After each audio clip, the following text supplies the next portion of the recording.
독수리의 날개치며 올라간 것 같을 것이요 다른 박질하여도 곤빛이 아니하겠고 걸어가도 피곤치 아니하리로다. 아멘. 할렐루야. 온천하 만물을 주관하신 하나님 앞에 감사와 영광을 올려드리는 복된 주일입니다. 영광 받으시기 합당하신 주님께서 여러분의 간절한 기도와 또 이 기쁨의 이 예배를 받으시고 또 오늘 하루도 친히 우리와 동행해 주시기를 주님의 이름으로 축원드립니다. 자, 오늘 저와 여러분에게 주시는 하나님의 말씀은 이사야서 40장 27절로 31절의 말씀으로 독수리처럼 새 힘을 주시리, 독수리처럼 새 힘을 주시리 라는 제목으로 함께 은혜의 말씀을 나누고자 합니다. 인터넷 스터디는 어느 교훈이 되는 이야기가 있어서 전해드립니다. 제2차 세계대전 당시 한 젊은 병사와 결혼을 해서 캘리포니아의 사막에서 살게 된 한 여인이 있습니다.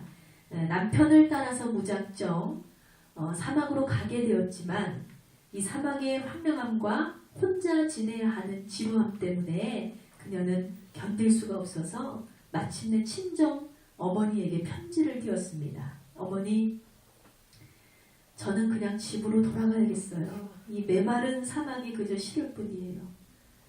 이곳에 살기에는 너무나 끔찍한 지역입니다. 라고 편지를 보냈어요. 그래서 그녀의 어머니에게 답장이 왔습니다. 거기에는 다음과 같이 아주 짧은 글이 써 있었습니다.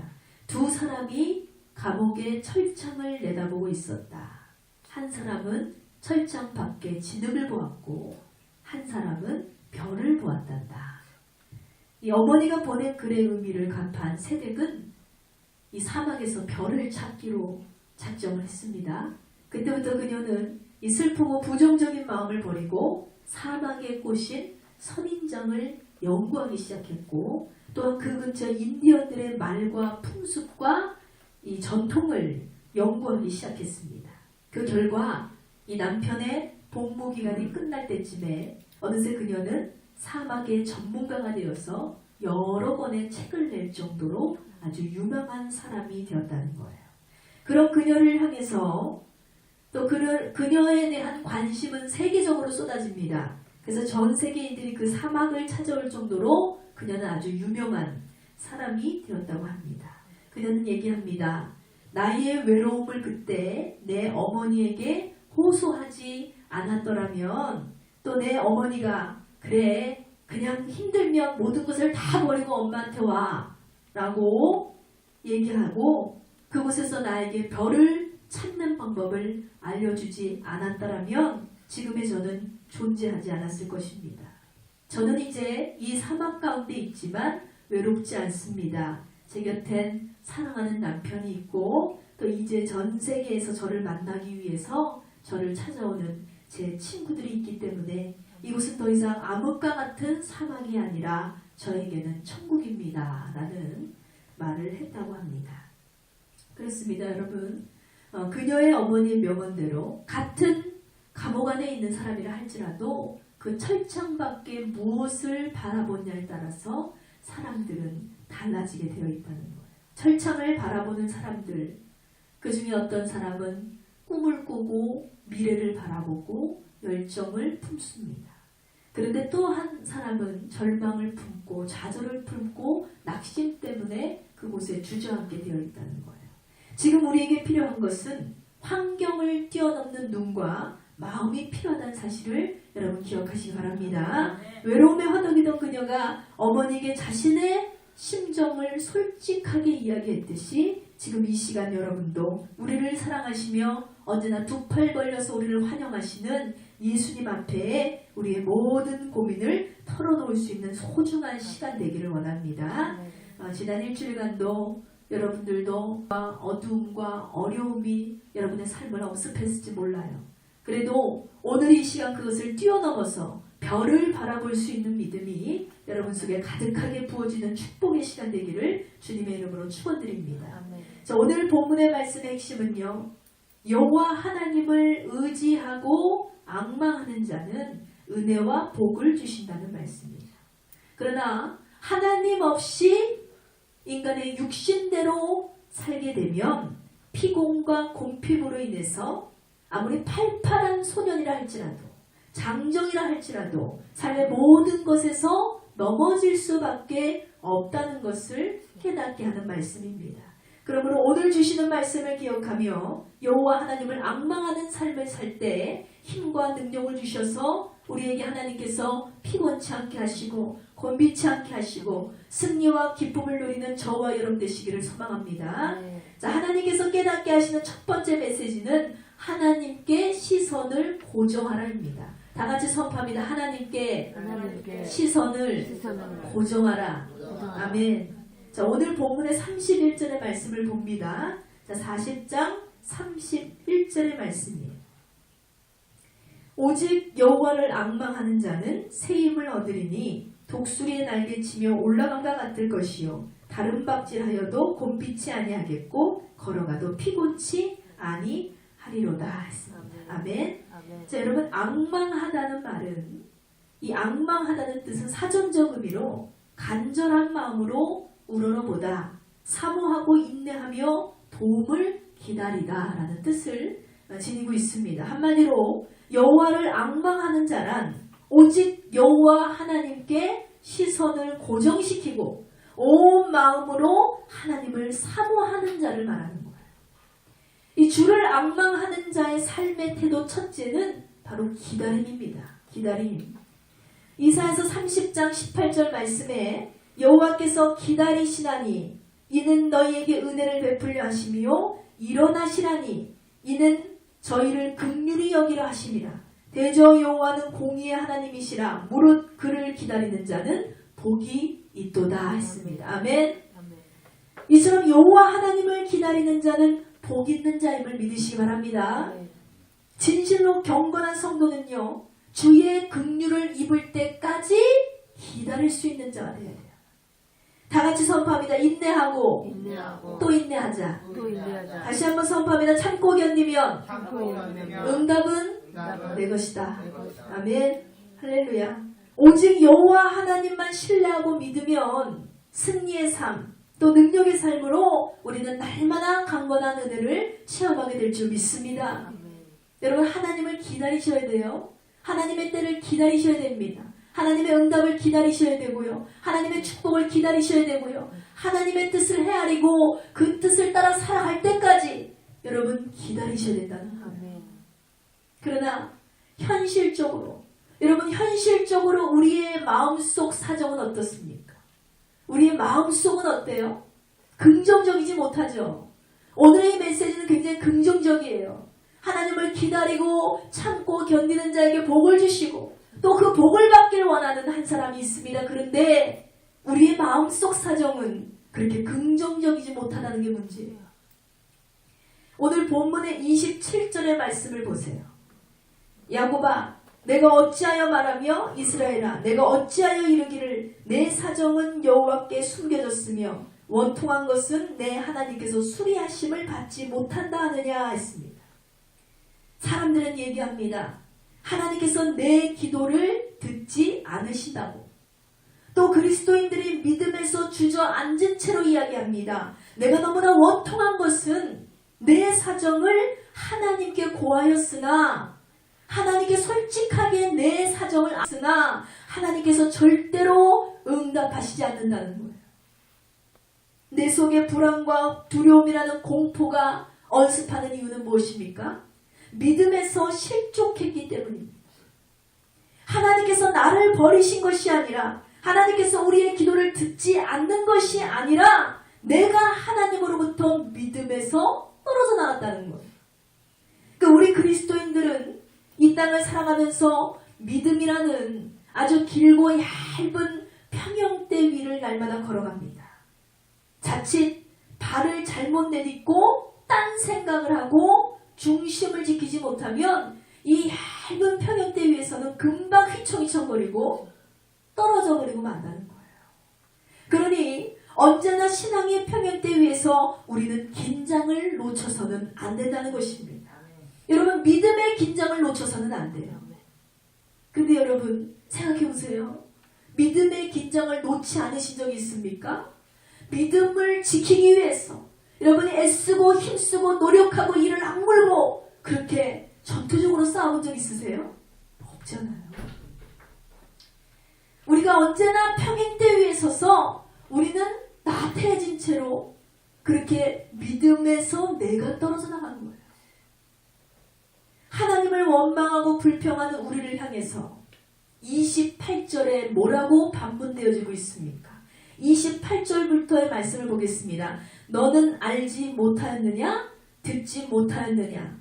영원하신 하나님 여호와 땅끝까지 창조하신 자는 피곤치 아니하시며 곤비치 아니하시며 명철이 한이 없으시며 피곤한 자에게 능력을 주시며 무능한 자에게는 힘을 더하시다니 소년이라도 피곤하고 곤비하고 장정이라도 넘어지고 자빠지되 오직 여호와를 앙망하는 자는 새 힘을 얻으리라 했습니다. 할렐루야. 여러분 이 말씀이 이해가 되십니까?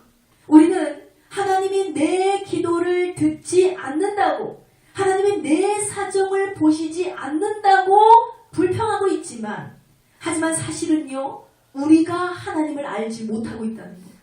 하나님의 속성, 하나님의 성품, 하나님의 위대하심, 하나님의 능력, 하나님의 계획, 하나님의 뜻 우리 아무것도 모르잖아요.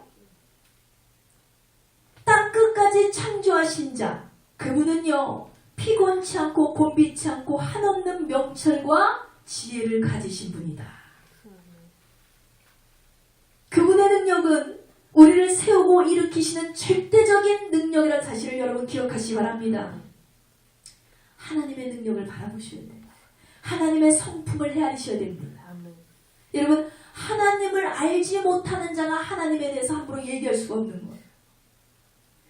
그러나 우리가 내 힘으로 살아보려고 한들 파릇파릇한 어느 소년이라 할지라도 내 능력을 의지하면 피곤할 수밖에 없다는 거예요.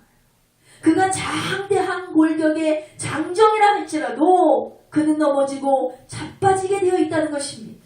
결국 오직 여호와 하나님만을 앙망하는 자에게 부여되는 것이 있어요.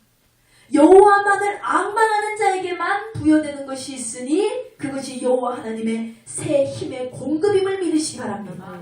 하나님의 새 힘을 공급해 주신대요. 지치지 않도록 힘들지 않도록 낙심하지 않도록 주저앉지 않도록 우리로 뒤로 물러가지 않도록 하나님께서 우리에게 날마다 새 힘을 부어주신다 약속하셨습니다.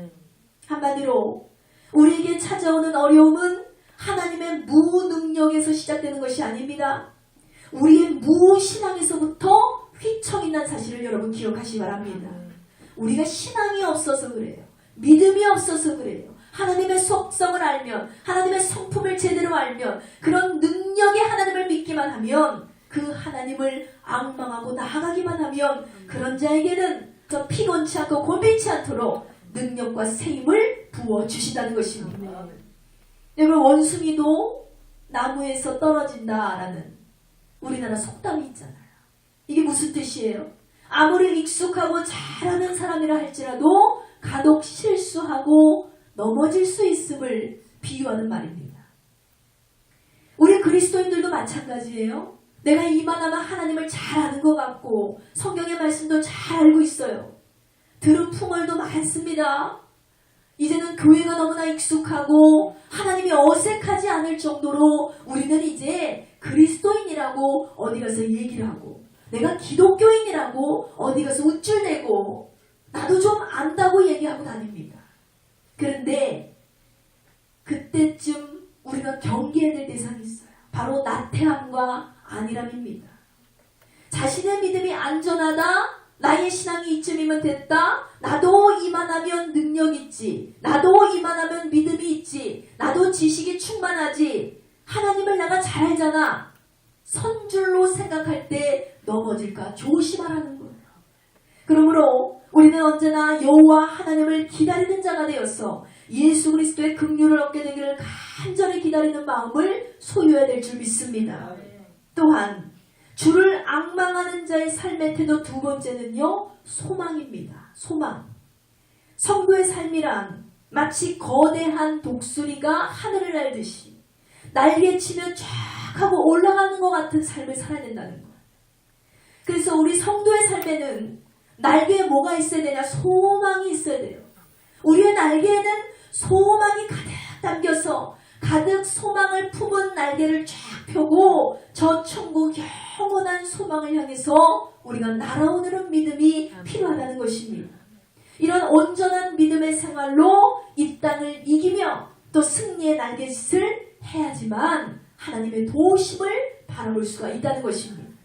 그러므로 여호와 하나님께 소망을 두고 사는 자는요, 어려움과 고난이 오고 역경이 온다 할지라도 넘어지지 않고 성령님의 인도하심과 능력으로 승리의 찬송을 부르게 됨을 믿으시기 바랍니다. 또한 여호와 하나님께 소망을 두는 자는요, 인내하는 자예요. 온전한 자입니다. 조금도 부족함이 없고 이겨내는 자라고 했어요. 이러한 자들에게 하나님께서 약속을 허락하십니다.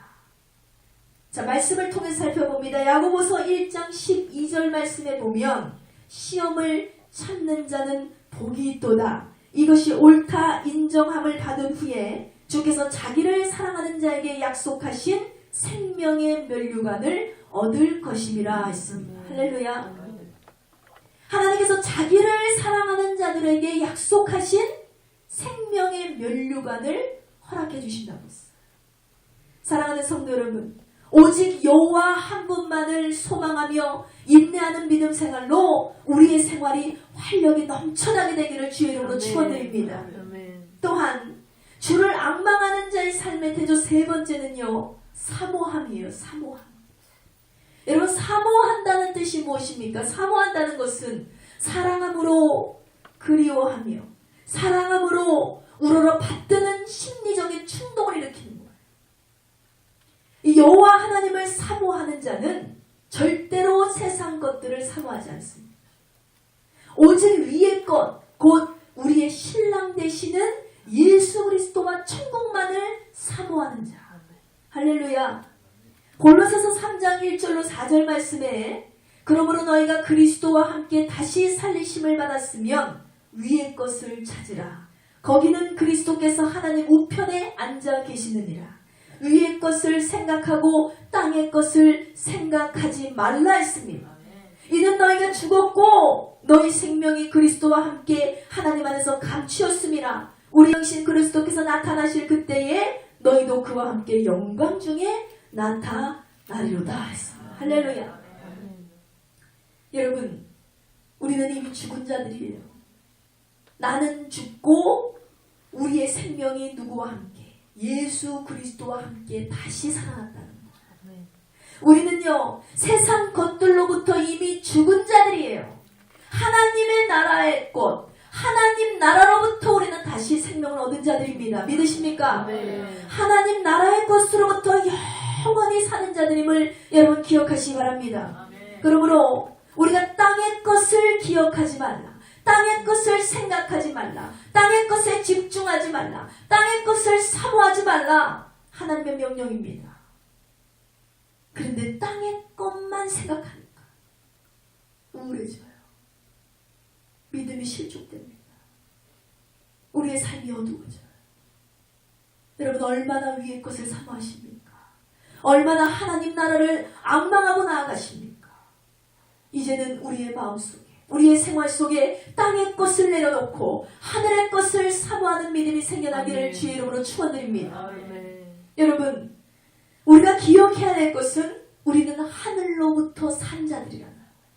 그러므로 우리가 지금은 비록 육신의 옷을 입고 이 땅을 살아가고 있지만 항상 위의 것, 예수 그리스도와 하나님의 나라, 천국만을 사모하는 믿음의 삶을 살아야 할 줄 믿습니다. 제 친구의 아버지께서 이 후두암이라는 질병으로 약 4개월이라는 짧은 이 투병 생활 끝에 엊그제 소천을 하셨습니다.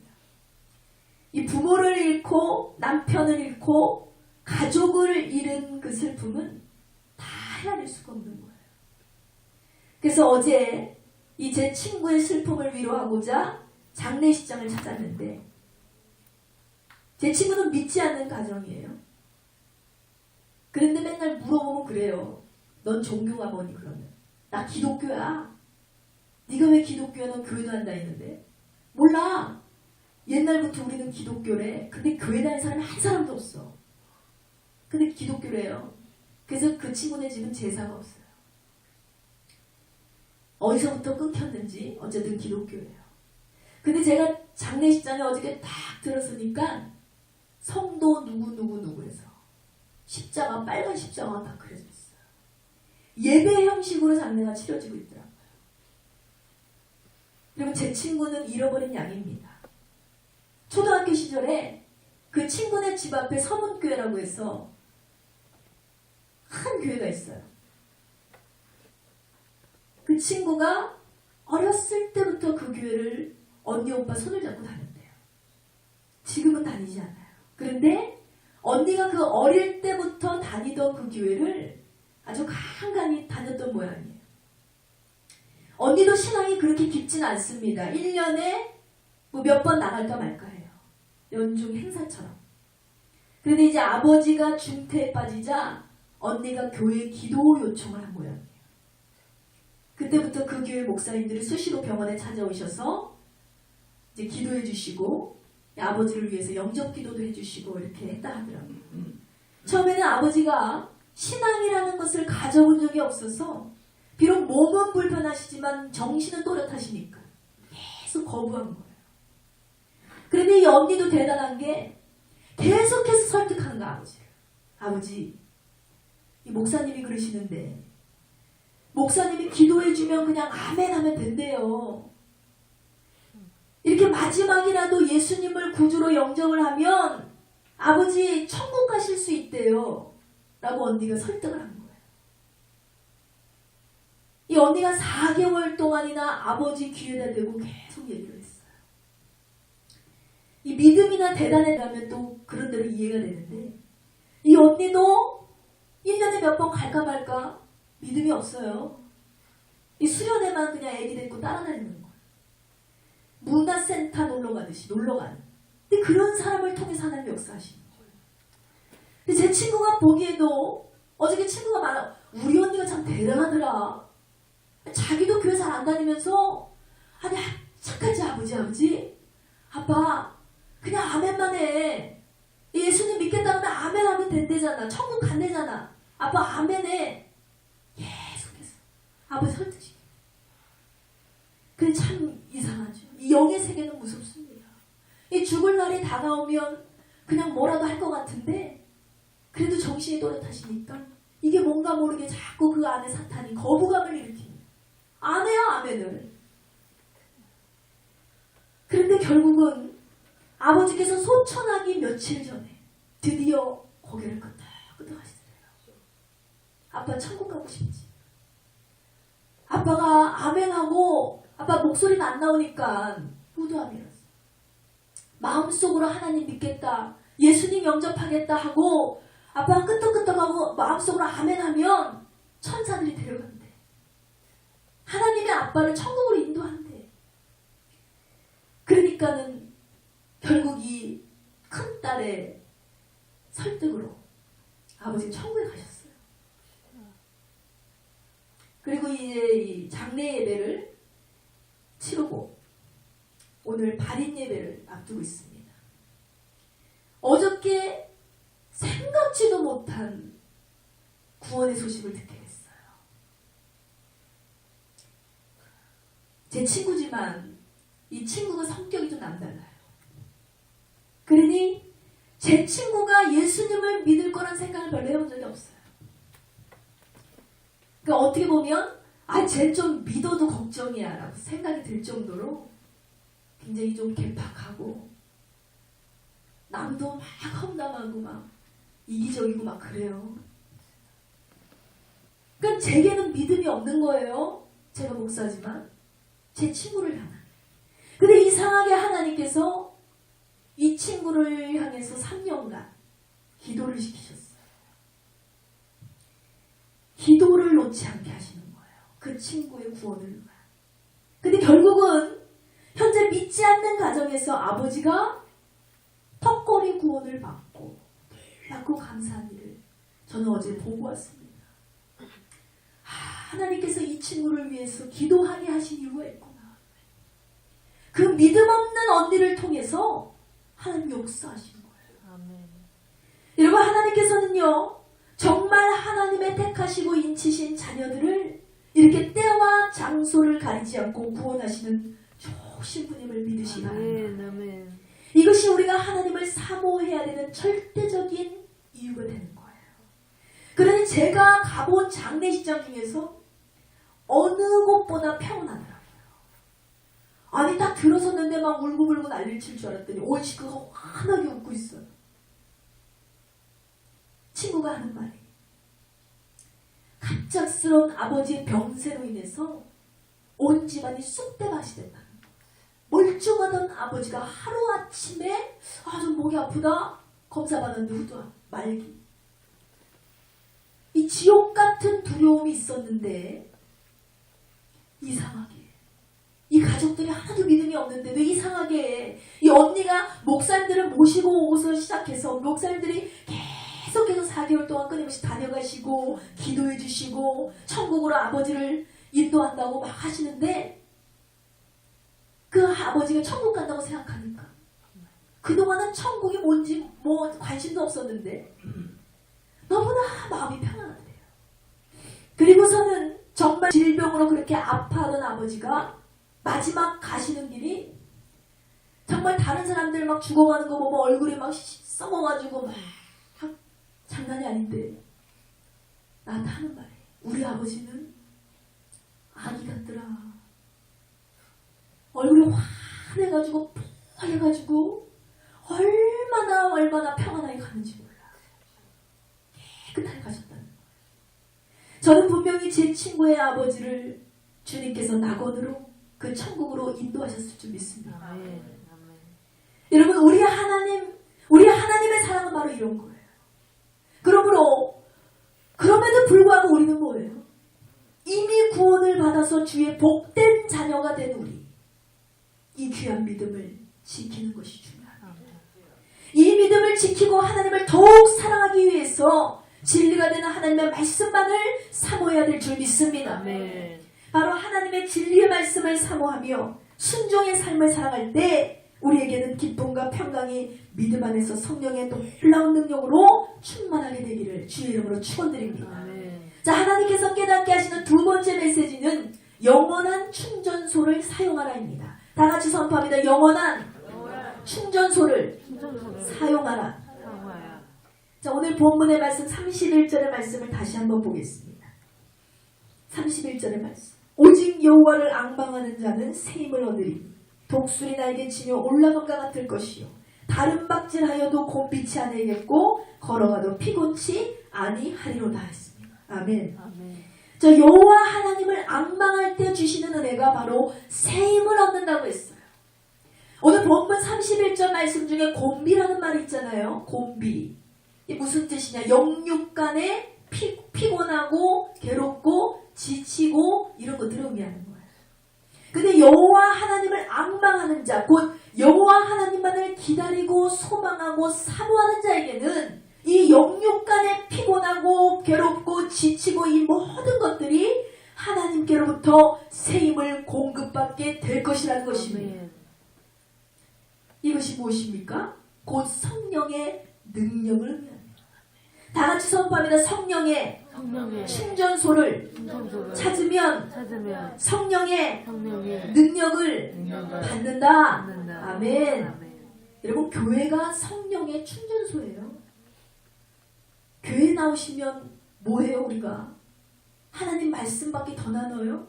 하나님께 찬양하고 영광 돌리는 것밖에 할 일이 더 있어요? 우리가 성령의 충전소를 찾으면 여러분 성령의 능력을 받게 될 줄 믿습니다.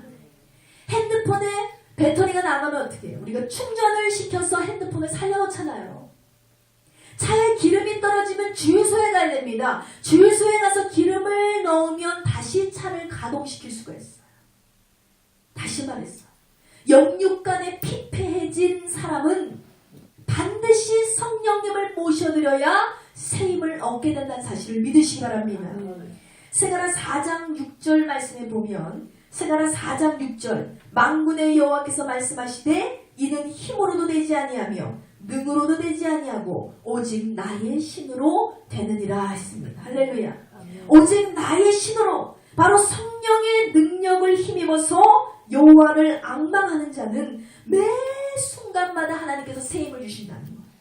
그러니 좌절할 필요가 없습니다. 낙심도 찾아오지 않습니다. 절망할 이유도 없습니다. 두려움도 없어요. 왜? 하나님께서 새 힘을 날마다 공급해 주심으로 우리는 그 힘의 능력을 갖고 살아가고 있기 때문입니다.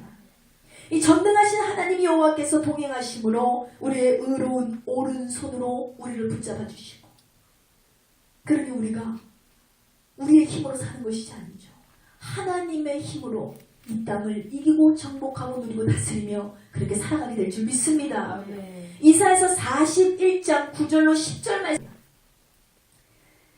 내가 땅 끝에서부터 너를 붙들며 땅 모퉁이에서부터 너를 부르고 내게 이르기를 너는 나의 종이라 내가 너를 택하고 실어 버리지 아니었다 하였노라. 두려워 말라 내가 너와 함께함이라. 놀라지 말라 내가 내 하나님이 됨이니라. 내가 너를 굳세게 하리라. 참으로 내가 너를 도와주리라. 참으로 나의 의로운 오른손으로 너를 붙잡으리라 했습니다. 할렐루야.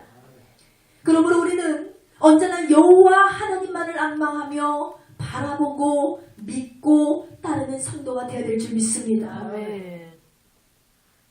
아유, 목사님, 나도 그러고 싶지요. 나도 하나님을 바라보고 싶지요. 그런데 환경이 돼야 말이지요. 상황이 돼야 말이지요. 나도 하나님께 기도하고 싶지요. 그런데 시간이 돼야 말이지요. 하는 분들 있죠. 하나님이 먼저 응답하소서. 그러면 하나님 뜻대로 하겠나이다. 이거만큼 교만한 기도는 없습니다. 여러분, 절대 하나님의 법칙은요, 여러분 뜻대로 되지 않아요. 하나님의 법에 여러분이 맞춰가시기 바랍니다. 아멘. 사랑하는 성도 여러분, 새 힘을 얻어서 독수리처럼 날기를 원하십니까? 아멘. 우리의 삶이 독수리와 같이 날아야 된답니다. 아멘. 독수리는 하늘의 왕이잖아요. 새들 중에 왕이에요. 하나님은 우리를 왕 같은 제사장으로 세우기를 원하십니다. 아멘. 그러니 여러분 영원한 충전소를 찾아오셔야 돼요. 오직 여호와 하나님만을 바라보는 신앙관이 내 삶 가운데, 내 속에, 내 영혼 가운데 굳건하게 서게 될 때 하나님께서 우리와 동행해 주심을 믿습니다. 아멘. 힘들고 어려울 때 어떻게 할까요? 더욱 하나님을 찾으셔야 돼요. 낙심될 때 어떻게 할까요? 더욱 하나님을 붙잡으셔야 됩니다. 아멘. 좌절이 오고 우울증이 찾아올 때 어떻게 할까요? 더욱 하나님께 기도하시기 바랍니다. 아멘. 그러면 하나님의 능력이 내 능력으로, 하나님의 힘이 내 힘으로 사랑의 하나님을 바라보고 따르는 신앙의 삶이 될 때 하나님께서 여러분의 삶을 축복하시고 복을 내려주실 줄 믿습니다. 또한 여호와 하나님을 앙망할 때 주시는 은혜가 바로 피곤치 않는다라고 했어요. 오늘 본문 말씀은 피곤이라는 단어가 나오잖아요.